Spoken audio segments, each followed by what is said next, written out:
Episode 45 of the Bmoney Beastin podcast. I say this every week. I didn't think I'd make it this far. Episode 45. I'm here with Noah Castillo, wrestles at University of Tennessee at Chattanooga, which is close to my heart because we live in Ringgold, which he knows where that is. Most of you people do not, but that's home. So this is our hometown program, the closest program to us. What's up, dude? Nothing much, man, and been enjoying a little bit of time off, and I'm enjoying this beautiful Chattanooga weather. It's been really nice. Man, I think it's bipolar. Like, dude, one day it's like 72 and sunny, and you couldn't ask for a better day. And then like 2 days later, the wind's blowing at like 80 miles an hour, and there's trees all over the place. Yeah, that's really why I love this time of the year, because it's not like you got to really check the weather, and some of these days are like really nice. The past 3 days have just been like beautiful. Oh, beautiful. Yeah, man. I was over the weekend, I was helping my dad. He's moving, so I was helping him unload some stuff, and I was at a stoplight, and I remember looking up, and I was like, dude, this is the most beautiful day we've had in like 6 months. The clouds were kind of spread apart, and the sun was just kind of coming through, blue skies. I was like, dude, this is nice, Kind of take it where you can get it, I assume. Man, I was kind of reading up on you. I ran across that you're starting to coach a little bit, right? And we kind of started chatting, which you're in an area here where I feel like there's a lot of opportunity for that kind of thing, right? Like maybe even, I'm going to take this from what I know, from how long I've been around all this here. Even, like 9 years ago, like let's say 9-10 years ago, when you were looking for like a youth club, right, for a kid, they were all connected to like the local high schools, right? Like, Boy Buchanan's over there in Chattanooga, they had a club. And then I'm just making this up, but like all the schools had like youth clubs. And the only like real training center there was back then, now he does a great job. Matt Pitts, right? He wrestled there at Chattanooga. Yeah. He run Grindhouse, and he was running it out of Dalton back then. And that was the only training center kind of in the area that, and like private lesson type things weren't even really a thing, right? Mm-hmm. And then you fast forward, Matt did privates here and there, right? But I mean, in general, there wasn't a lot. So like having guys like yourself that are coming in our area that are opening up opportunities to get better at a young age, that's amazing, right? You don't always have that. But then you fast forward, Minion opened up, 3 years ago, I guess now, about 3 years ago. Yeah. And Sean started kind of doing like privates here and there. But the whole private lesson thing, like I feel like there's a lot of value there, because when you're in a club practice, there's only 2 coaches at max most of the time in a club practice. And when you're talking about young guys, they don't always keep attention and things like that. But when you have a small group setting, I feel like they can pick up more in a shorter amount of time. So before we get into you getting into the coaching side, let's learn about you. From what I read, you were a world team member. I didn't know if it was freestyle or Greco. You can tell me. You won the Southern Conference. Something I do want you to add is tell us what it's like at the NCAAs now in today's time, because I've heard Matt's side, and like Quantal, our partner, he wrestled at Chattanooga. Everybody that's been out there and qualified. But it's a different world now. So add that in when you tell us about it. And you're from the state of Florida. So just give us kind of a backstory, man. How'd you end up at Chattanooga? Yeah, I'll take it back all the way from when I started. I started in the state of New Jersey, and that's where I grew up, and up north New Jersey. And I started wrestling when I was like 3 years old. And, my dad always was just invested in me and would take me to the best places, and I had the best coaches. I grew up under Coach Jeff Buxton, who coached the world team, and he's now assistant coach at Columbia, and under him, and I had great partners in New Jersey. So I've always been around just higher level guys. And then eventually I was in the 7th grade, I moved to Florida, and I moved to a school called Lake Highland Prep. And at the time, Lake Highland Prep had won a state title, but we weren't really on the national scene. And the head coach was Mike Palazzo. I came in as a 7th grader. I wrestled my 8th grade year in high school because it's a preparatory school. And I won the state title in 8th grade. And then I ended up being on that on Lake Highland, and it's tough program, lots of hard work. Coach Mike Plaza wouldn't be where I am today if it wasn't for him, and we ended up like taking that team from a couple time state champs to number 3 in the country. So we were always battling the top team. So I was able to travel around the country wrestling, traveling. So I was able to like get used to wrestling very good guys every weekend and being high level and learning how to cut weight properly, and it's just being more high level because you're wrestling the best guys in the country every weekend. And so being on bigger stages and stuff. So when I was I finished high school, a 3-time state champ. Did a couple good things at the national level. Was ranked top 10 my senior year at 152. And then, during the recruiting process, I didn't have the best grades in high school. But during the recruiting process, my top 3 were Purdue, UNC, and Chattanooga. But at first, I didn't know about Chattanooga. But one of my teammates, Logan Andrew, had committed here and then was a freshman here. He was a grade above me. And I just wanted to really visit him because I just was like, oh, free visit. Like the recruiter, Mike Hatcher, at the time, he was recruiting me, and he was going everywhere. Like he was going to California to see me wrestle. And then he would go to Chicago to see. Like he was traveling all over the country. I'm like, dude, this guy is like, the heck is he doing? He's coming everywhere. Like I'm not looking at this school. I love Hatcher, dude. Mike is the man. And let's stop right there and talk about Mike, because I didn't know that he was flying all over recruiting guys. I did know that he was part of the UTC program for a while. And I met Mike later when he was running like freestyle Greco programs.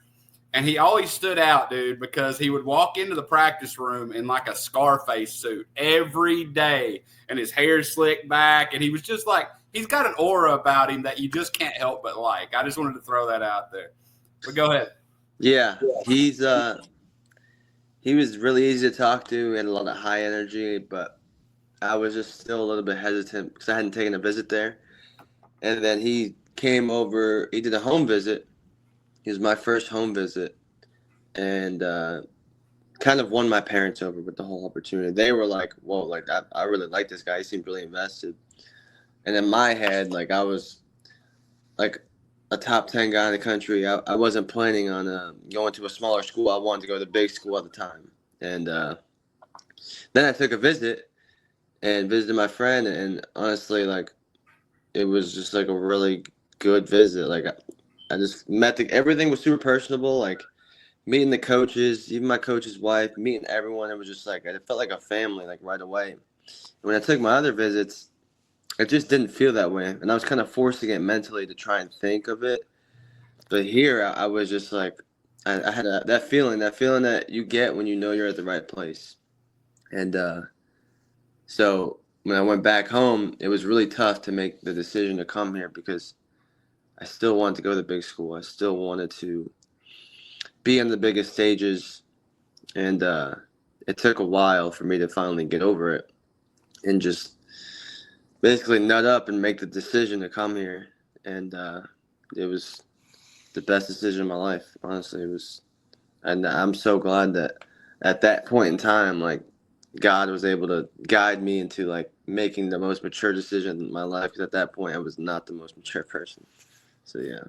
Dude, most of us at that point in time, man, are not mature people, right? When you're talking about 18, 19-year-old kids. To make you feel any better, when I was coming out of high school, I was a football guy, right? You know, I wrestled. I wasn't great at it, but I was good in like 10-second bursts. So like football fit me back then. I had a chance to play at Middle Tennessee State up in, where is that? Murfreesboro, I believe. Yeah. I went on a visit and all that kind of stuff. And eventually they offered me some money and all that. And dude, I was a bad kid, man. I got arrested like 6 weeks before I got out of high school. And immediately it's like college recruiters know about that stuff, right? And they didn't want to give me a second chance. They said, look, there's 1 million kids that are 6'1" and weigh 225 that run what you do. Like, we don't need the headache, right? Mm-hmm. So like, I didn't, in your situation, it sounds like you had good parents that really were kind of mentoring you, which that's something you really need to feel blessed about, man, because there's so many situations with kids. Like I see it all the time. And that's part of how we got Bmoney Beastin started, kind of helping low income kids and things like that. And there's so many that just don't have like direction. Like when I got arrested, I was sitting in a jail cell. I'm 17, 18. I'm sitting in a jail cell with a convicted murderer. Like that's no lie. And the guy sitting over there just calm as can be playing solitaire. And I'm thinking at any moment I was there for a weekend. I'd never been more scared in my life, right? And I remember thinking to myself, like, dude, this is not what I want for myself. And I was like convinced that I'm going to do everything the right way, yada, yada, yada. Of course, I get out. A few weeks later, I go right back for doing the same kind of stupid shit. I get out. So we all, like in that period of time, you really need a guidance and people that, you know, like you were saying, how like at Chattanooga, it felt like a family environment where like at other places. And that's the thing about a lot of big schools too, though. You're a number, man. We're all a number. Everybody was just a number.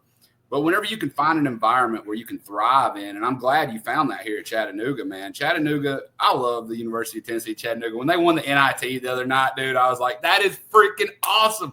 You know, because like I grew up in Ringgold, so Chattanooga's home. Yeah. And I've always liked UTC. We used to go to the games all the time with the football games. And they used to have the NCAA 1AA national championship game in Chattanooga every year, years ago, the football game. And it was at Finley. And I remember watching like Georgia Southern and somebody, and it was before they put the turf down. And it rained so much a couple of days before that it was like a mud hole in the 50-yard line.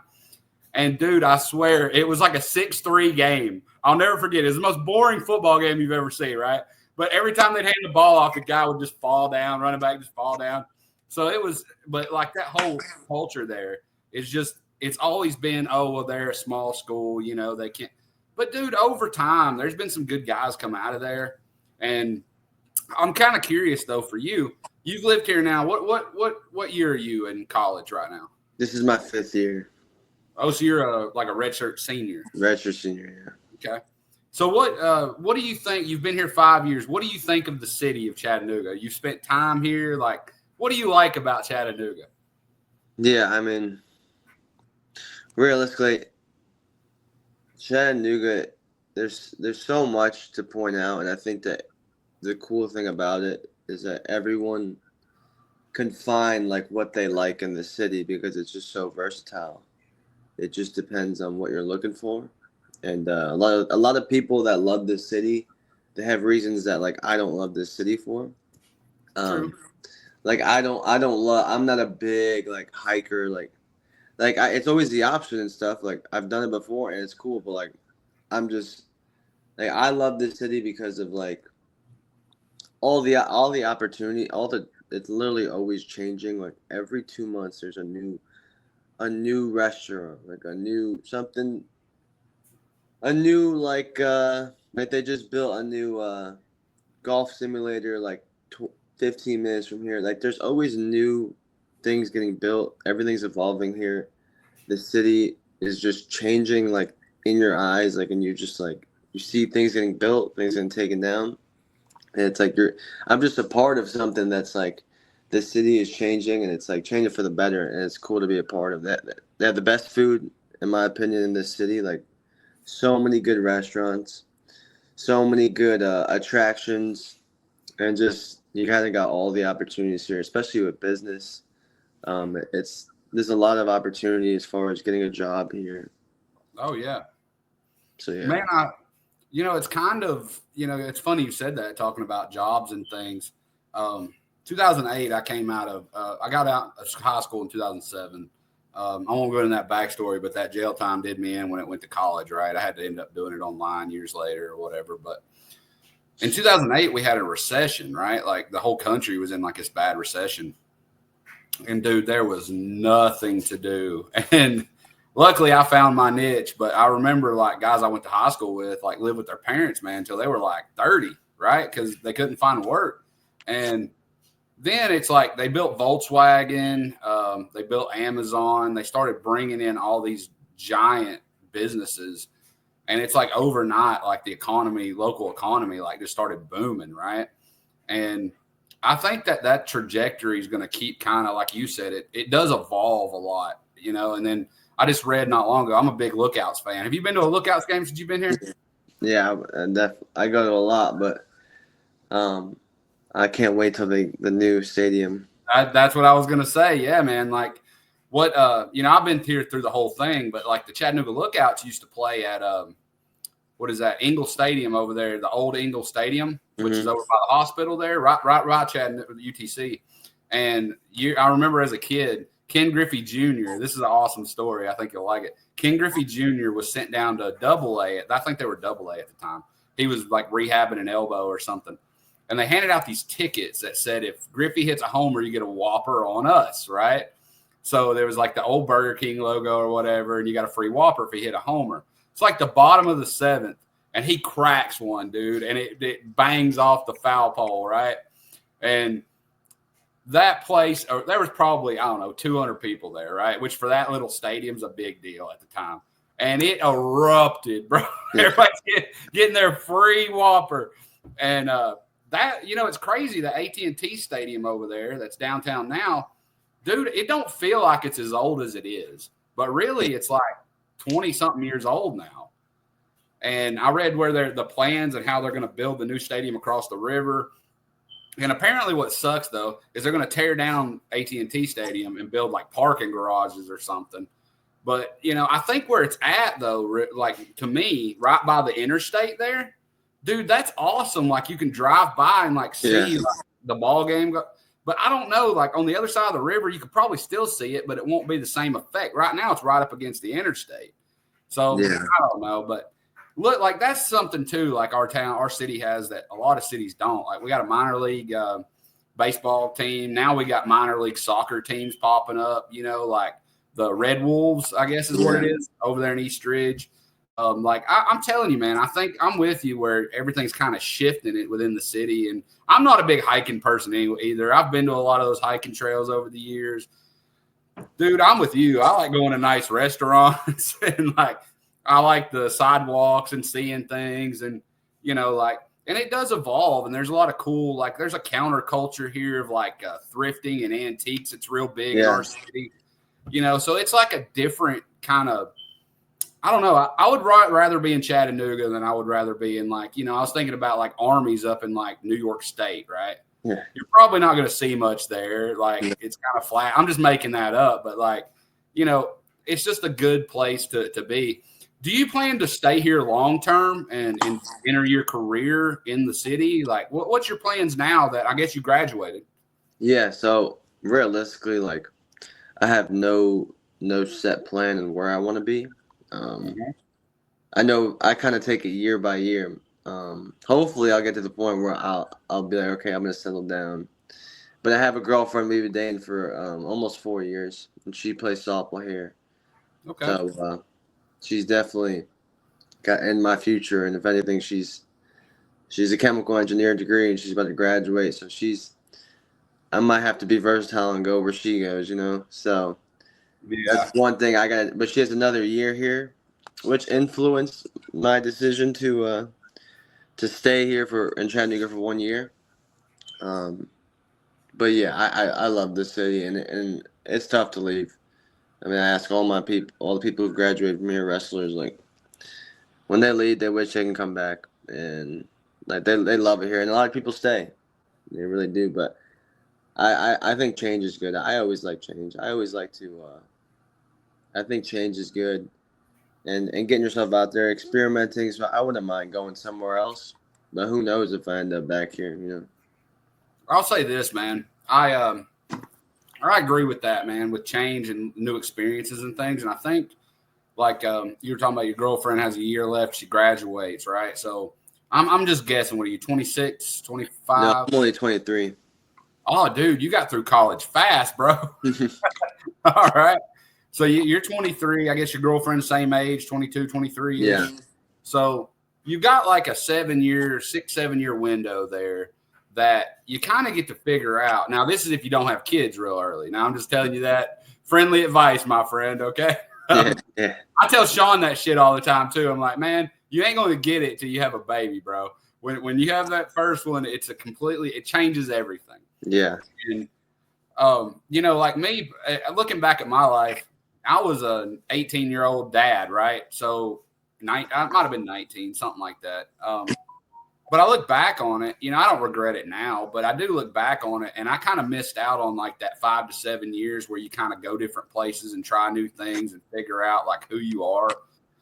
And I'll say this, man, I think that before people have kids, they have this time period where they can, okay, well, let's just go to this place and try this job. If it doesn't work out, we can come back here. Like you can make those choices without having to worry about because really all you're responsible for is you and yourself, right? Like, so it's not as difficult. But I think that time period is really good for people because, dude, like imagine, like, what's your degree in? Right now it's communications. Okay. Whatever you decided to do with your degree, right? Say you got a job working at a TV station. I'm just making this up, right? Hypothetically. And you're like, dude, I really want to try that. It's in, Indiana. All right. Just making that up. And you go out there and you decide, this kind of sucks. I don't like it. You can always come back. Yeah. So it ain't like you're enrolling your kid in school and then coming here enrolling your kid in school. That gives you that flexibility. So like, I think that's really cool too. And it's part of like the growing up process, man, because like I'm 37. I don't feel like I grew up till I was 32. And I was raising 2 boys. So like about 32 is when I'm like, oh, okay, I need to go to bed at like a decent time. I don't need to drink as much. You know what I'm saying? Yeah. Like, so it was that kind of thing. But let's get back to did you win the Southern Conference? Was it this year? It was, right? This year? Yeah, this year, yeah. Tell us about the NCAAs, man, in 2025. Like, it's gotten bigger and bigger and bigger and bigger year after year after year after year. Tell us what your experience was at the NCAAs.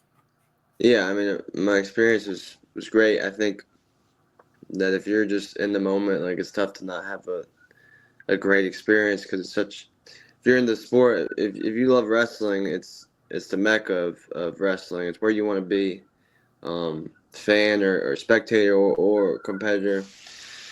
But yeah, I mean, it was different because it was my last time stepping out as a college wrestler, but also my first time at the tournament. So it was tough because you're kind of in this limbo where, I want to take it all in. I want to take this all in, enjoy every moment. But then you also got to get your head down and try not to think about everything that's going on and just go wrestle. So it's kind of like this push and pull effect that I was feeling because some of the other guys, like, they're in this, but they got another year next year, so they're taking all in so then they can apply it the next year. Me, I didn't, so I had to make the most of my opportunity. So it was cool. I mean, realistically, like, it was cool to wrestle under 18,000 fans. I guess, and I was, and my, like, 3 guys I wrestled, all for me had like a storyline, and each one has a story for me. Like, the one person I didn't want to wrestle in the bracket was Meyer Shapiro. Yeah, and I said that before the draws came out. I was like, he's just the worst matchup for me. He's very good at wrestling. He's the best wrestler in this bracket.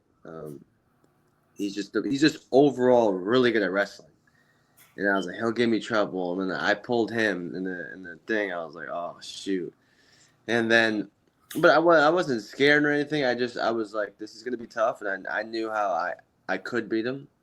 And then when I'm going out there, and then I'm in front of 18,000 fans, I was like, whoa. I was like, all right. But I was like, let's do this. And after he took me down, in the first minute, my finger pops out of place and was hanging out. And so I go to my trainer. They put it back in, very painful. I go back to wrestling. The next 30 seconds, my finger pops out. And I'm like in shock because he's like kind of doing a bunch of moves on me, and my finger's out of place, so I can't use his left hand. I'm like, what is going on? And then my finger ended up popping out like 5 times that match. If I would have called injury time again, the ref said he would have had to DQ me. So, and the way my fingers were taped, I couldn't pull it back in because it was so tight, but it was just dangling out. And so that match, and then that was my first time getting teched. ever in my whole career of wrestling.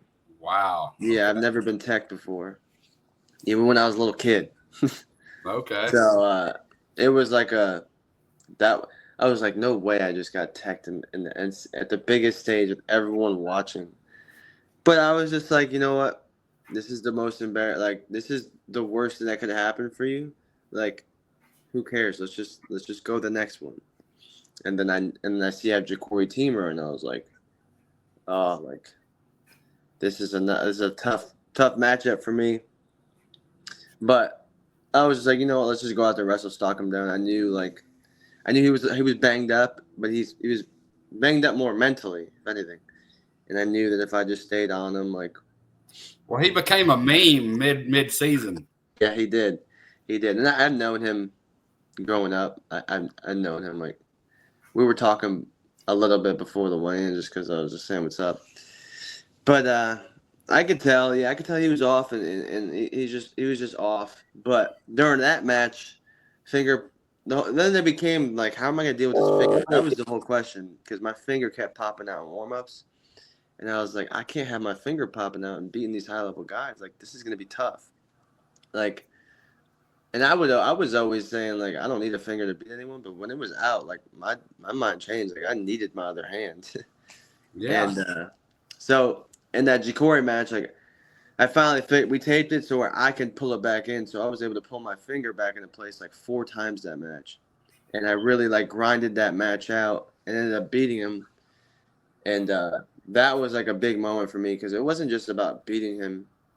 To other people, it was like, oh, wow, he just beat Ja'Cory Teamer. Like, it's a big win. But to me, it was like I finally pushed through like an injury and was pulling my finger back into place and stayed in the fight. It wasn't like, to me, it was bigger than that. So I was just happy with myself through that. And then and I was happy to make it to the second day as well. Like, I didn't. Yeah. That was a big thing for me. Was like I didn't want to just not make it to the second day. So yeah, and then that match happens, and then I have then my finger obviously swells up like a balloon. Like, can't move it. We got to figure out a tape job to where you figured out a tape job to where I couldn't use my hand. That was the whole thing because it couldn't pop out. And so I had Cody Chittum, who everyone knows who Cody Chittum is. And we actually used to train together a little bit. I used to help him out when I was in college and he was still in high school. Bryson was up at Boom Ranch yesterday with Hudson. Really? Yeah. I mean, they got go to Boom Ranch if you want to get good quick. They got something good going on. Now obviously Minions took over. But yeah, Cody's tough, man, and he's very unique in the way he wrestles. He's just gonna bully you. He's gonna put a lot of pressure. He's gonna wrench on your neck. He's gonna be dirty, and that's just how he is. You know, it's not like he's a mean guy. Like, you meet Cody, he's a nice kid. Yeah. Really nice kid. So I knew how I was gonna be, and I really believed I was gonna win that match going in there, and I was just like, and yeah, I think it was a good match. I think he did exactly what he needed to do, pull on my head, and he literally ended up tearing my meniscus. Oh God. Yeah, so now I have a torn meniscus that we're handling. It was just like, my neck was sore for 3 days from after that match. Like, I literally couldn't move my neck. And like, I was just like, got done with that match and I lost, and I was very upset. But like, at the same time, I was like, man, that was like a grind match. Like I was happy that I was able to wrestle like 3 tough guys and like at least go out of my college career wrestling the top guys in the country. And that's ultimately what I wanted. I wanted to test myself against these guys, and so like I had no regrets. And being in that stadium, you can't even look up. You don't even want to look up. You want to keep your head straight, because if you look up, you'll get lost in like the lights and everything, and people roaring. When I was wrestling Meyer, every year, like, the team, if you qualify, like, based on your placing at the NCAA tournament as a team, that's where you get your seats for like your team tickets. So like Chattanooga, like, all the tickets we got to give to our parents and stuff, like, they were in like the nosebleeds, all the smaller schools. But like Penn State is right mat 2, and Cornell was at mat 1. So right when I walk out there against Meyer, just all red on the mat, and I was like, oh my goodness. That's so. I mean, I get it from a TV perspective, I guess, but I don't know. That's almost like home field advantage in football. Yeah. I don't dig that. I want to ask this, man. Since we're on that's an awesome way to finish out, though. That is a pretty awesome way to finish out. Back to the Ja'Cory Teamer meme. I swear the whole Kazak lifting him up, like whatever that was, like I don't know. It just exploded overnight, and that Ja'Cory Teamer was like, dude, are you kidding? Like the whole world, like nobody would want to be on the opposite side of that. Yeah. With that being said, I don't know if it's as true, but with NIL the way that it is, I think he got paid pretty well at Iowa, right? Yeah, he ended up making a lot of money in NIL for just the 1 year. I'll throw a number out there. He was making at least, and this is probably like a little number. I'm sure there was a lot more, like at least $250K, and like I wouldn't be surprised if it was 400,000 because that's the numbers I've heard. But so the reason I brought that up, I'm gonna dare say they didn't pay you $250,000 the rest of this season, did they? No. So you put in perspective, and I think this is something we need to push out to the masses. You got little old Chattanooga here who just beat a guy, a nationally ranked guy, who was making up to possibly $500,000. We'll just say that. To wrestle one season at Iowa. Who's to say that there's kids out there right now that I don't know if I can do it? Dude, I think there's a lot of kids that have like, and wrestling mindset's a big thing right now, right? It's been going on for a few years. A lot of kids kind of put a cap on like how far they can go, right? Like, oh, I can only do this, or I can only do this. You're like walking, talking proof, bro. Like that win and how close you wrestled Cody, right? Like these kids that don't think they can are not that far away, like as a whole. But I'm going to tell you, does that burn you at all? Because I think I'd be like, hey, dude, you owe me like half of your NIL money now. Like, I don't know. I'd like get him off in the side, be like, hey, man, you need to write me a check, bro. Like, yeah. It burns me more knowing that he was, and I'm not going to call him, he's making more than some of the coaches, on my coaching staff who have families and stuff. And so it's that's what messes me up. For me, like, I don't, I don't know if I'm ready for that type of money yet. You know what I mean? And some people aren't. And I'm not ready yet. But I'm getting to the point where, hopefully now in this period, like, I think I'm mentally wrapped my head around being able to be blessed with some financial freedom like that. But well, you got to think, and I'm glad you said that, man. That's really mature of you to say, like, hey, I don't think I can handle this, right? I'll be honest with you, dude. If you'd have gave me $250,000 when I'm 19, bro, I'd probably be dead. I would have been in Vegas somewhere. Like, I'd have OD'd in a hotel room. There's got no idea what would have happened, right? So you look at that, and there's pieces to this NIL. Like, I'm glad we brought it up, right? Because you're kind of in that era as an athlete. So it kind of, we can actually communicate about it. And I'm just an outsider, right? I know what I read and whatever, but the concept of NIL was taken as a concept to compensate athletes for their likeness. I mean, that's essentially what it is, right? And it's become bidding wars because there's really no like set rules in place that there's a cap for this or this or this or this. Realistically, I could see a scenario that would make sense. There should be a base income across college sports, right? If NCAA, Division I, Division II, like Division III don't give scholarships, but like whatever, like you're getting compensated. That's something that a lot of people are forgetting. You're getting a free education that you take with you, and you're getting housing and food. But I read about the Nico, whatever his name is, at Tennessee the other day. Like he's out, right? Yeah. He's calling around the country. You gonna pay me more money? Like that's a problem. Right. And then like Ferrari, I like AJ Ferrari. I'm a big fan. I know he messed up, whatever, but he's bringing like kids doing the little split thing, and it's good for the sport, right? Like his little whatever. He was at Oklahoma State, got in trouble, whatever, ended up at Bakersfield. I knew it. Everybody knew he wasn't going to stay there, right? Like it was pretty obvious he's not going to stay out there. But like when you have guys that at the end of their 4 years are going to be at like 3 or 4 or 5 different schools, that to me that's insane. Like there used to be a time period where, and Nick Saban used to complain about it. Obviously, I'm a big Alabama guy, right? I'm a big fan of the football team, always have been. But Nick Saban talked about it. He's like, dude, you used to come in, you worked hard, you got developed by a coaching staff. That just doesn't happen anymore. Like and I think there has to be some kind of, because it's not good for the school. It's not good for the coaches. The only one that wins in this is like, 18 to 24-year-old kids that really don't understand taxes, right? Don't understand taxes. If you're making $250,000, you're probably only making about $180,000. Like you got to pay taxes on that money. And can you imagine you give a 19-year-old kid or something, millions of dollars or whatever it is, dude, he's going to buy a Ferrari and a house and take his girlfriend to Hawaii. You're exactly right. Like I'm not ready for that kind of money. Dude, it's tough.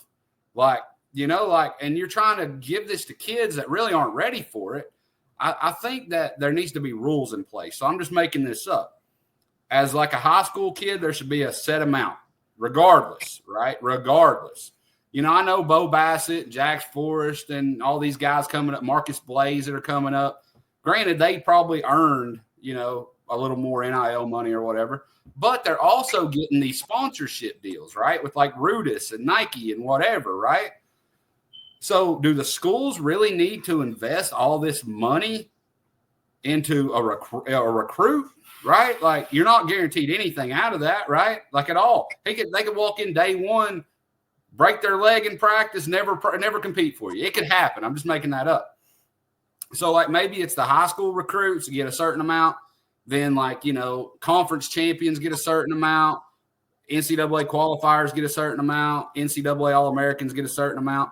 And that's just on the wrestling side. But like in football, it needs to be capped, right? And like all these sports, there's a salary cap in every major sport in the country, right? Basketball, baseball, football. How is there not in college sports? This is the only place in the world that you can literally say, I'm out of here. They're paying me more. You can't do that in Major League Baseball. Like, you see what I'm saying? Like, it's the only place you can just say, hey, I'm out of here. So, like, the NIL structure is just broken, dude.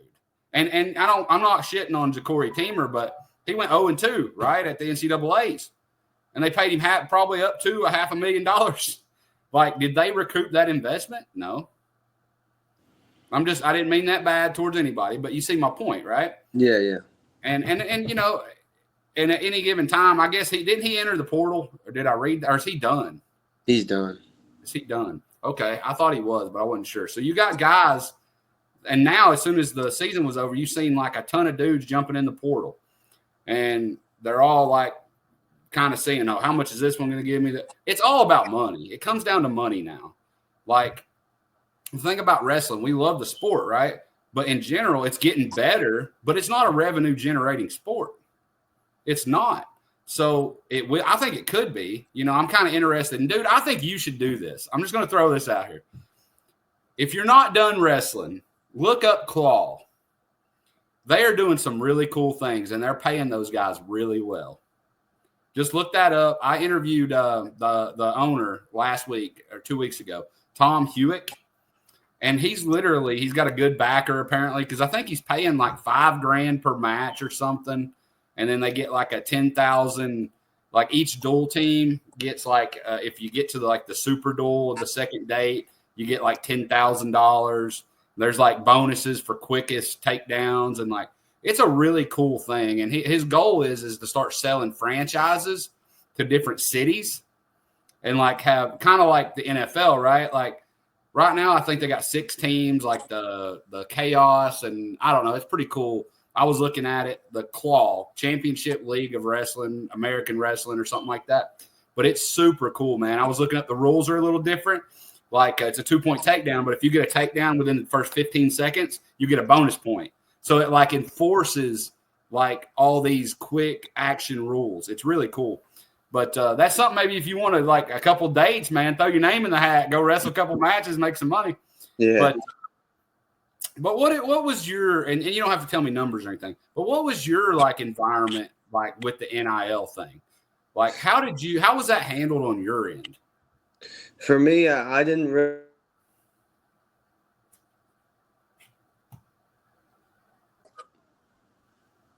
Are we back? Go ahead. Yeah, we're back. For me, I didn't really do too much in the NIL.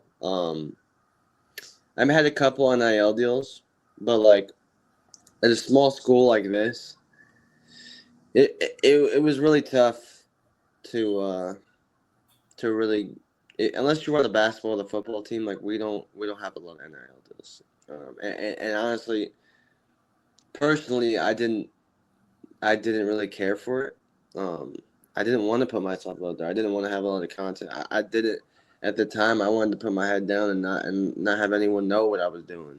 Like I was always I went through I battled a lot of injuries. Had 2 surgeries. Had to sit out for other injuries. So a lot of my career, I wasn't wrestling. I was actually just literally getting injuries better, and I didn't wrestle a lot of matches. And yeah, last year I was ranked like at one point number 10 in the country. But before postseason I was like number 20 something. I had automatically qualified a spot, so we had 2 spots at the conference, and then I tore my labrum 2 months before, so I had to sit out. And then my first match, I tried to wrestle at conference. I didn't wrestle the rest of the season. Tried to wrestle at conference, and ended up losing because I couldn't do it. And so like a lot, and there was other times where I was injured and wrestled half a year. So I just had a career just riddled with injuries and timing, and it just like I should have, with the way I was wrestling, like I could have been way more out there if I would have just been consistent and didn't have these injuries. But at the time, every time I was hurt and stuff, like I just didn't want to get post. I just wanted to stay on the low and not having people see how I trained or putting myself out there. I just wanted to be, and I don't regret it. That's just how I was. I think it's cool. I think now, as I transition, like I'm gonna start using things to have more time, and I don't care what people see now. Like I'm done with college wrestling, so like I'm gonna start using it and just creating content because I think it's fun, But at the time, like I wasn't worried about that. Right. So, and we don't have the professional resources to where there's someone with a professional camera in the room every day, taking stuff, editing videos. Like it's easier at bigger programs for that. Me, I'd have to kind of make that happen on my own. But like I said, I'm a communications major, so I learned a lot about social media and marketing and launching PR campaigns for nonprofit organizations and teams. Like I figured out how everything could be possible. So, but I'm still right now a competitor. Like I'm wrestling for Team Puerto Rico, and my plan is to wrestle until the 2028 Olympics. And okay, so you're not done. No, my next competition, I'm wrestling off in September, and then I'm going to the Central American Games in December for Team Puerto Rico 70 kilograms. So I still have, right now, the whole thing was like, where am I going to be able to train and be able to make a living and do all that? And it just so happened, everything's there's things in the works right now that could create big opportunity, but we got a new room coming. It's going to be a state-of-the-art room. It's going to be really, really dope. And then I have some good connections where I'll have some good partners. And George Carpenter, I don't know if you ever met him. Love that dude. Yeah, he's a good dude. He was actually my main partner the last 2 months. He got me a lot sharper in different areas, and he's just he's a wrestling genius. He's going to start competing freestyle for England, so we could be partners. Everything kind of lined up perfect where I should stay here. But yeah, I'm still a competitor. I plan on being the best in the world. I haven't had time to wrestle freestyle, but when's the last time you did wrestle freestyle? High school? Before the World Championship, I wrestled like 2 matches in high school freestyle. I didn't wrestle freestyle in high school. Really? Yeah. What year did you get out of high school so we can kind of compare this? 2020, I graduated. Okay, so you look back, that ain't even really that long ago. That's wild because, like, dude, I remember Pitts in, let's see, 2000, I guess it was like 17, 16. We would always wrestle, like, up until then with Bryson. We'd wrestle, like, folk style season and then, like, go to, like, AAU used to have, like, national duels up in Kingsport or whatever. And I guess it kind of died off when COVID happened or whatever. But that was, like, our season. Then we just do, like, camps and stuff. And it was like 17 or 18 match. Like, dude, he started posting about, which he always did it, but I didn't know nothing about it, freestyle and Greco. And that's just a thing, right? Like, it seems like everybody's putting on freestyle Greco, like, camps and clinics and practices and stuff now. And do I feel like, and this is going to, people bash me for this. Outside of, like, I know you need to understand, body control, over-unders, things like that. But I don't feel like Greco translates very well to folk style. Like, not really. I think that's why if you go to Fargo, you'll see, like, the college coaches leave after freestyle, right? Like, it doesn't, whatever. I do like freestyle, though, and I do think the new folk style rules translate a lot better, like with the points and being awarded for points and things like that. But, dude, it just seems like a culture now, man. Like, if you're trying to be one of the better kids in the country, like, everybody's wrestling freestyle through the summer. At least it seems that way. How come that wasn't a thing for you, or did you just train specifically folk style through the summer? Yeah, at my school, like, we competed so much folk style. Like, we were traveling every kind of we at my school. It was a very wealthy preparatory school, and at the time, growing up in it, like, the administration, the athletic development, they weren't really invested in our team so much, and my coach grinded so hard to get investors, get donors, to give us the opportunity to be able to take vans places. And now, kind of when I was getting older, they really invested into our program financially, and so we were able to travel a lot, and we'd go. My senior year is when we were about to go to Fargo for the first time. Okay. And we were actually going to Italy to train for 2 weeks with the Italian national team, and then we're going to go to Fargo right after. So we had this That's whole awesome. plan. Yeah, but it ended up COVID hit, so Oh, I yeah. didn't go Fargo. I was going to start wrestling freestyle, but years before we would go to, like, a lot of summer tournaments that were ended up being folk style. So we didn't wrestle much freestyle. But and now they do. Now they wrestle freestyle. My school. But at the time, it wasn't. And honestly, freestyle is a better style for me because I'm not a big scrambler, and I like to be on my feet, and that's Perfect just fit. yeah, it's a perfect fit. I also I don't like to scramble a lot. I don't like long, lanky guys who get rolling. Like, I just don't feel comfortable, and not my cup of tea. I don't like to be in there, so I try and stay out of there as much as possible. And then freestyle, like, I won't have to be in there, so that's why that's when I went to the world tournament in 2023, and I hadn't really wrestled freestyle at all, but I had a whole training circuit, wrestled a lot of live goes, a lot of matches, wrestled. I was so much on the mat, kind of while everyone was just doing, like, preseason training, which is just grueling workouts. I was just on the mat, and I got a lot better that summer and that preseason. And I think that a lot of people, and that allowed me to understand the true meaning of when people say, like, really, when you get better is in the summer, in the off Yeah. season. That's how you get better, and, like, not understand that you're not going to get much better, especially in college. Like, you're not going to get much better during season. Like, you're not going to get much technically better during season. You're going to tighten up on things. You're going to fix mistakes against guys, and you're going to do wrong things and be like, okay, I got to start doing this right. But overall, you're not going to make those jumps as a technical wrestler. You're not going to develop a lefty high C during season. No. You're going to develop that in the summer, hitting it 1,000 times.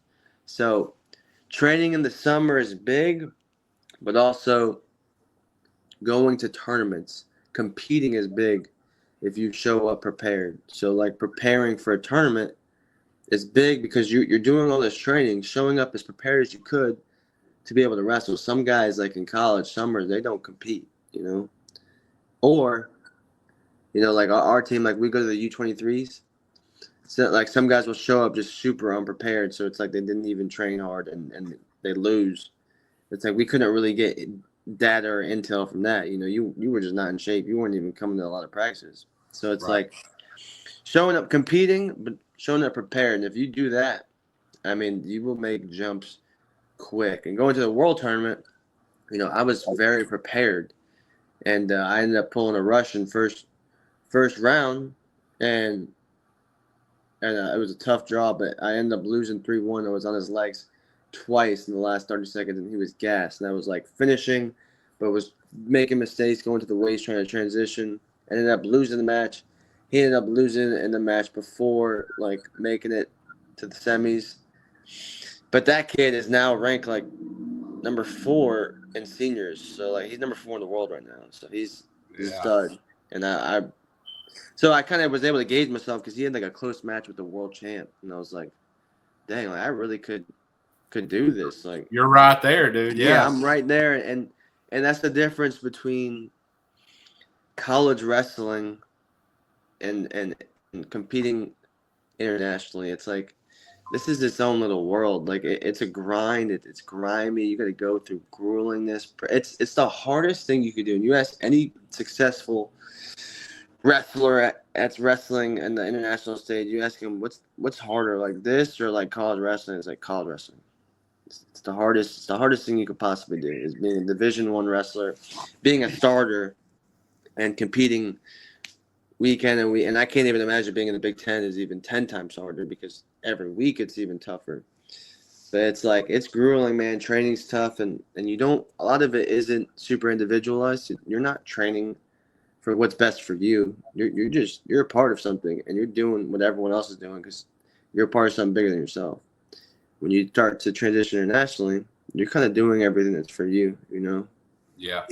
So that's what I'm excited for is to focus on myself, and like I know I got to get better, and I'm excited. I started to get better late in the season, and like just in different positions, and started to have like a different hunger for the sports. But I was like, I love being on the mat. Before, it was just like I knew I had to be on the mat all year. So like in the summer came around, like I was like I wasn't the big like lover of wrestling. There's some guys who love wrestling. Like me, I never loved wrestling so much to be like a mat rat. But like now, I'm like I love to wrestle. I love to get better, and this opportunity to not have to try and make a team on Team USA, like to be able to have the spot in Puerto Rico. And there's guys who did it. Sebastian Rivera took bronze. 2 guys from Darren Cruz, Ethan Ramos, and our heavyweight who was an NAI wrestler, all were Olympians. So like there's a path for me to really do this. Yeah. It's really cool.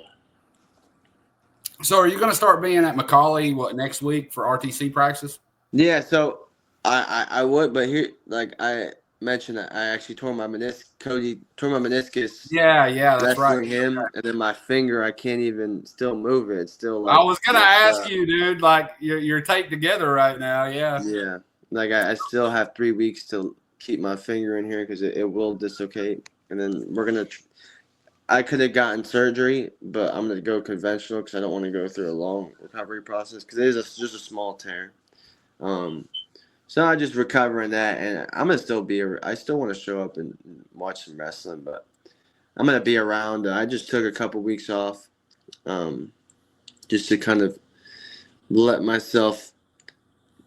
I would say let myself recover, but really just let myself eat like crap, which isn't good. But I was just extremely dedicated. Like I really didn't waver at all during season. Like I was just always. I was very disciplined in the way I lived, and the little things too. And not a lot of guys do it to the extent that I do it, but it's just what I felt that I need to do. Not everyone needs to do it, but I was just very disciplined. So it's like taken away from it, and now I'm just taking a step back, not being disciplined, and like it just makes me want to go back to it. Like I'm just like this isn't fun for me. Like I'm ready. I don't have to be as disciplined, but I'm ready to get back into the swing of things and get to work. Yeah, man, it's not, but that's not obtainable 12 months a year, right? Yeah. Like there's a reason that wrestling has a season, right? And you just talked about how hard college wrestling is. How many matches did you wrestle your senior year there at Chattanooga? Senior year, so this year I didn't wrestle a lot because I again, my shoulder was messed up. I came back. My first match was right at the 6-month mark post labrum surgery, which is right when you get cleared. And I wrestled the next day against Patty Gallagher and took him to overtime. After being out 6 months, dude, that's pretty awesome. Yeah. And then, but I didn't recover my shoulder. I didn't understand I was so hyped with that match because I really should have won that match. It was, if you watch that match, it was honestly like, that was probably the most effed over I've ever gotten by a ref. Was because he had a stall warning on him. It was 1-1 with 10 seconds left. And I had his leg. I hit a shot. I was driving him out of bounds. And then he kicked out while I had his leg. And that's fleeing or stalling. And the ref didn't call anything. So we go to overtime and ended up taking me down. But I was like, man, I could do this. This guy's like number 6 in the country. Like, I'm ready to do this. And I was hesitant going into that match because, like, I don't know if I'm ready. Like, I've barely been training. I've been wrestling for like a month or two. That gave you your confidence, yeah. Yeah, I was like, okay, I could do this. But then I kind of rushed into things. And the next week, I didn't know if I was going to compete because I couldn't really practice because my shoulder was so tight. And then I wrestled Joey Blaze, who's obviously the finalist. And I wrestled a Princeton kid. I wrestled a Princeton kid before. Ended up taking the Princeton kid, but my shoulder was super messed up. And then coach was like, do you want to wrestle Blaze? Because I told him, I was like, I'm only going to go one match. So you pick what match you want me to go. I was like, I prefer to go Blaze. And he was like, I need you to go Princeton because we could beat them as a dual team. So I go Princeton. And then he asked me, do you want to go Blaze? I'm like, my shoulder's numb. My arm was going dead. So I was losing all nerve feeling in my arm. That's what was the issue was. So I couldn't use my arm. So then I was like, kind of made an immature decision, but not really. I was like, I'm going Blaze. Like I'm not gonna have this opportunity miss. And I ended up getting major. Ended up hurting my shoulder even worse that match. Then not being able to really practice. So that was the thing. I wasn't even practicing well. Like I was drilling a little bit and then having to lead during sparring or live. And then it was just I was just going through a cycle where I was like, I'm not doing this. I've been through this too many times. Like, I've been through this injury. I don't want to do this. I don't care. I was trying to set myself up to have – you're always trying to set yourself up in the Southern Conference to allocate a spot to maybe get an at-large if you take third. You're trying to give yourself, like, leadway. And the way it was trending for me, like, I had to take a couple matches off, and then we went to Southern Scuffle. And the first match, I was the number 1 seed, and my weight was – honestly not very good. And then first match, I lose because my arm goes numb. And I was like, dude, this is terrible. So after that, I medically forfeited. I was like, I told coach, I was like, hey, I'm not doing it. And he's like, all right. He's like, listen, this is tough because you only have like 5 matches under your belt. You have to get to 15. Like, you're going to have to wrestle every single match starting in 3 weeks. I was like, listen, I don't care. Like, I'm taking time off. So we took time off. I got an injection that cut the nerve block. I switched my training. I started rehab with a new PT guy who's a really good guy who works for me. And then I started seeing this chiropractor. I started implementing a lot of things a lot of money was put into this. It was a lot of investment just to get my shoulder better. And I really did it. And I switched who I was training with. I started training with just Coach Kyle and George. And that was it. No other wrestlers. I didn't train with any of my teammates.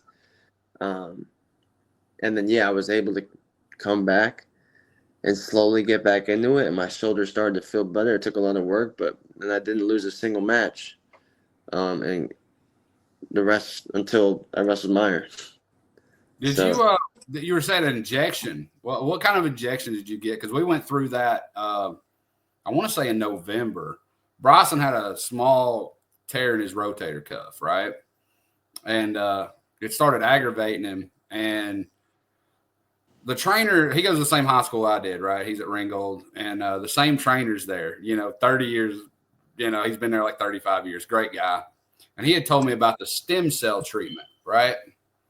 and it costs like $600, right, to get like a shot. And we took downtown Erlanger, and he got a shot in his shoulder. Within 6 days, he had no pain. Like and this is back in like November, and he's wrestling full time, right? He just got back from NHSCA. He's in practice 4 or 5 days a week. He has no pain. So is that what the route you went, or what did you do with your shoulder? Depending on what shot, I think he might have gotten a PRP injection or cortisone. Yeah, that's what it was. PRP. Yeah. Yeah. So that's kind of like the stem cells. With a small tear, like I think that's the best route. And that's what I may end up doing with my knee. With rehab, obviously you guys continue to do work on your shoulder, recover it. But when the tear is like really big, like I end up getting a nerve because my labrum was healed. Like the tear, it's not the labrum that was hurting me. It was everything around it. It was the fascia, it was the nerves, it was my bicep tendons. So the labrum wasn't torn, so I knew that. But I was like, I'm losing feeling in my arm. So they did a nerve block, which basically blocked all the nerves. It's funny that you're saying that because lately the last couple of days, like I'm like my shoulder isn't feeling like great, and I'm thinking like maybe the nerve block is wearing off. It's been like 3 or 4.5 months. I could feel it wearing off, so it's a little bit of a temporary thing. But I got a nerve block injection, and that helped stop losing the no feeling in my arms. Dude, I don't know what's, I was reading up on it, and I'd called around, and after Steve, the trainer, had told me about it, and I was like, this is pretty neat because apparently it can actually help. It like can help repair, smaller, injuries and things. And they didn't have that when I was coming up, man, because I tore my knees multiple times coming up playing football and stuff. I had a torn rotator cuff and a broken hand, and like not that you could fix all of it with those PRP treatments, but there's a lot of nagging stuff that for you can get through really fast. So I was just kind of curious about that. And the reason I asked you about the weigh-ins, you were mentioning about how difficult college wrestling just is, right? This is where, and you were talking about competing over the summer. I think if you compete every weekend over the summer, you're going to be burnt before the season. And the reason I say that, what's the one thing that sucks about competing? Weight cutting, right? Like weight cutting. College wrestling, I'm just curious about this, and then we'll get into you coaching and kind of wrap up.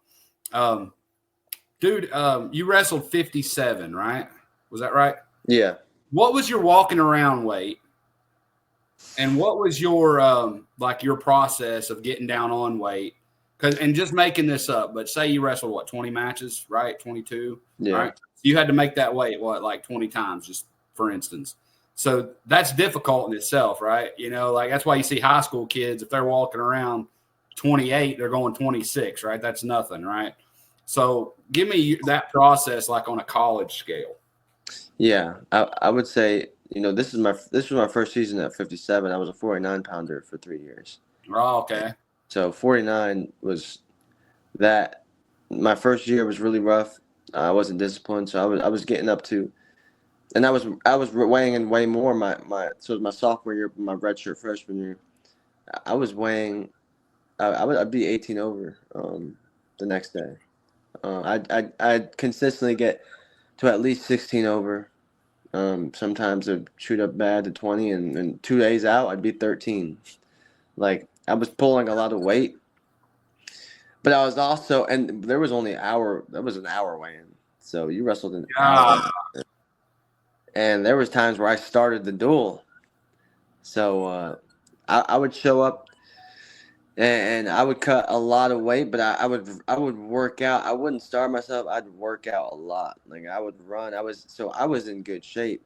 I was able to pull the weight off of me, and then I was able to go out there and even gas out the guys who I was wrestling. But it was unhealthy. I would get injured. That's how injuries start. You don't see it, but eventually I started to get better at it. I'm making 49. It was always tough, but probably my junior year was my last time going 49. Like it was just a lot with injuries. It just wasn't good with getting older on my body and injuries. I was like, I'm not doing this anymore. Like I'm not doing this. It's taken away from getting better at wrestling. So I decided to go up to 57, especially coming back from surgery. And yeah, I was able to. At first, I was getting big. I was taking a lot of creatine. I was taking other things, other supplements, and I got really big. After surgery, I was lifting 2 times more than the team was when I got cleared to lift, because I missed a whole summer of lifting. I had surgery at the end of April, and then I was weighing like 78. Oh wow. Okay. Yeah, the most I hit was like 182. Jeez. Okay. So it was tough. It was tough for me to even certify, because it was tough for me. I was like, finally, I'm getting bigger. Like, I'm gonna be big size 57. And then it came to a point where I was like, yo, how am I gonna make weight? And so at my mind, I was like, for a little bit, I was like, I want to go 65. Like, I was thinking about going 65. I was lifting a lot. I was putting up weight. I was big. And then eventually, I finally got my weight down. I was very disciplined this year in what I put in my body. So I was able to, I can get up to 76, 77 easily. That's not a problem. But I was keeping myself disciplined. I was literally weighing at the most from January until NCAAs, I would get up at the most to 163, 164. That's what I was walking around at. Yeah, so like 6-8 pounds. Your body, especially throughout a college season, it should become aware of the weight, and your body should understand. But you have to be consistent. So I was eating the same thing. I was drinking the same amount. I was doing everything the same every single week. Nothing changed. So of course, nothing's gonna change my weight. It wasn't bad. Right. I would consider myself not even cutting weight, because I was just pulling out pounds at the last day. And to me, it was never bad, And guys don't understand that, like, it just takes consistency. You can't be all over the place what you're putting in your body. Like, it's never going to be consistent. Your weight's never going to come off the way you expect it to come off. That's why you're losing 4 one practice and then 2 the next. You're not doing every workout consistently. So it became pretty easy. And in college, you figure out, like, I can't cut this weight every week. I can't perform like that. So you have to figure out a system to where you're essentially not even cutting weight. Like, if you ask all the top guys, they're not cutting weight. No, I've heard, like, I talked to I can't say his last name, but Jastatine Kazumba. I don't know how to say it. He wrestled at Campbellsville, the NAIA school up in Kentucky. Kentucky.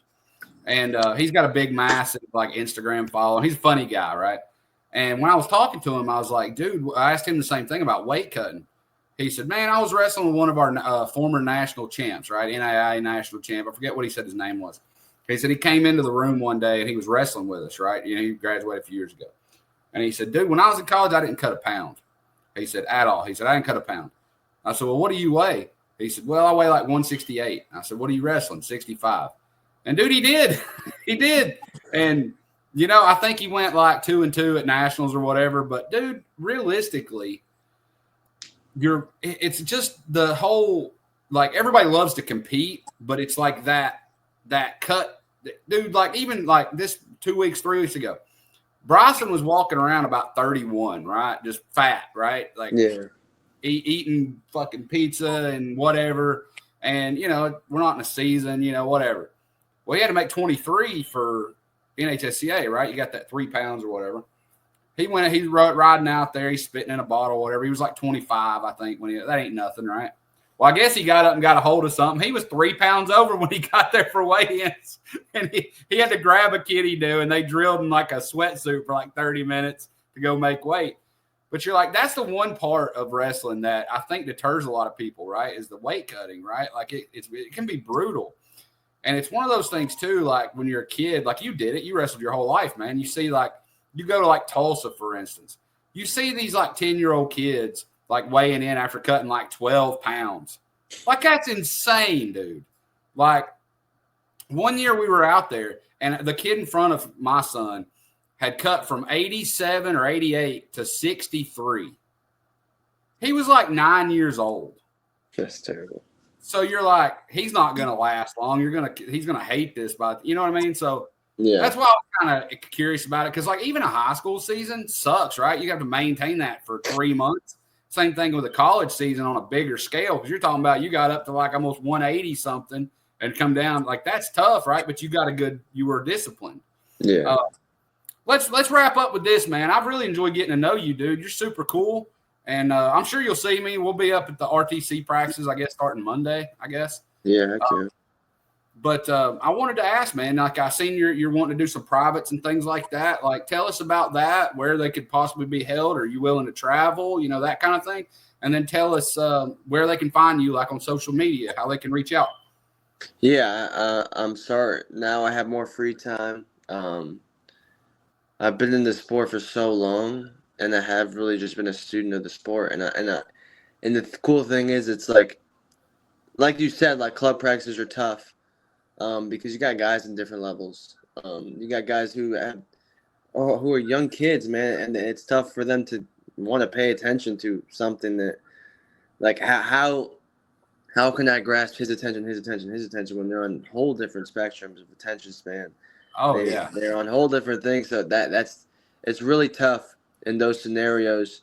But the good thing with me is, like, I'm able to kind of help everyone out at any level of wrestling, and honestly, it makes me better at every level, having to tighten up on the details of the basics and things I learned as a little kid, and things just that can work for someone, and you teach a kid who's so much different in their style. You can't teach them things that you learn from there. It's not always one strict way. It's whatever works for them, with good positioning. But it's just, I've been a student of the sport, and I've been able to learn from the best coaches. I mean, all my whole coaching staff are all Americans. They all have different ways of showing things. I ask each of them. I learn from each of them. I pick, and a lot of things I do not use, and most of it I don't use. right. But the little things that I've implemented in my game, they changed me because they were the things that worked for me. But it's always good to know each thing, because if I didn't learn what I won't use, I won't be able to show that to some kid who may use it, and I know how to teach it correctly because I was taught it, but I'm not hitting that move because it doesn't work for me, but it may work for that kid. Yeah. So that's part of being the student of the sport, because you need to learn things that you're not necessarily going to hit in the match, because it's not where you want to be. It's not where you feel confident. But guess what? You get another guy who that could definitely work for, and you get to show him it and make him better. So it's like, that's what I've done. So where I know kind of how to hit just about everything, just being honest. Like, I feel like, as far as folk style, like, I definitely know how to hit everything, especially on my feet.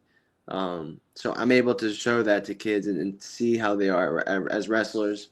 So yeah, I'm looking to kind of stay in the state. I'll travel anywhere, man. I obviously live in Florida. Family lives in Florida, so realistically, if it's big enough and it's worth it, like, I'll travel. But as far as being local or in the state at all, like, I'm looking to help anyone out. And I'm not some guy who's gonna charge $1,000. I'm not, and a lot of guys will. And I understand, but like, where I'm at, like, dude, yes, there needs to be some pay. Right. I'm not doing it for free. But I'm definitely not doing it for a lot of money, man. And eventually, I'll start to do it for more and more money. But right now, it's like I'm just starting out. But Are you down in Florida now? no, I'm still in Chattanooga. Are you going to be up here through the summer? Yeah, I'll be here training through the summer. Like, I'm gonna be training, and I'm gonna be whoever. Like I said, you reach me on Instagram. My Instagram handle is _Noah Castillo 157 _, and I posted something that kind of has all my contact information. And man, I'll make it work. You give me a date, time, you give me the situation, age of kids, and it's like, I'll come there, and I'll make sure to get them better at wrestling. But also, in everything I do, especially with longer clinics, like, I'm gonna also make sure to take time to really just talk to them and give them advice. Right. And that, I think that's bigger, because I just remember when I was younger, at the time, I didn't really care what the person said, but later on, I was thinking, like, oh, like, when it all clicked, like, that guy was saying that to me. Yeah. I just think I'll be able to always implement that into everything I do, and just gain these kids' trust, and then getting better at wrestling.